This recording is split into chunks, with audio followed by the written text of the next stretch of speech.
زبیر علی صاحب کا سوال ہے کہ ان کے بیٹے کی عمر 2 سال ہے، ان کو کالا موتیا ڈائگنوز کیا گیا ہے اور جو ہے کہ ان کا کارنیا کا کلر بھی چینج ہو گیا ہے، تو وہ پوچھنا چاہتے ہیں کہ کیا اس عمر میں آپریشن ہو سکتا ہے؟ بالکل بالکل زبیر صاحب، یہ ڈاکٹر جب چیک کرتے ہیں اگر پریشر زیادہ ہے اور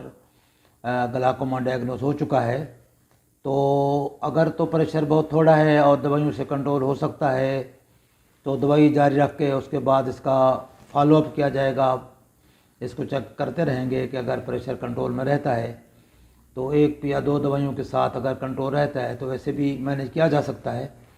ورنہ اگر دوائیوں سے کنٹرول نہیں ہے تو اس عمر میں کیا اس سے پہلے بھی آپریشن کرنا ضروری ہوتا ہے۔ بعض اوقات پیدائش کے وقت ہی ڈائگنوز ہو جاتا ہے کالا موتیا ہے، تو اس بچے کا پھر ہم شروع میں ہی پہلے دوسرے مہینے میں ہی آپریشن ہمیں کرنا پڑتا ہے، ورنہ اگر آپریشن نہیں کریں گے تو نظر ضائع ہو جائے گی، پھر بعد میں تو آپریشن کرنے کا فائدہ کوئی نہیں ہوگا۔ لہٰذا عمر یہ ٹھیک ہے، اس میں کوئی بات نہیں ہے، اگر دوائیوں کے ساتھ پریشر کنٹرول نہیں ہے تو بالکل آپریشن مسٹ ہے، ہونا چاہیے اور کرا لینا چاہیے آپ کو۔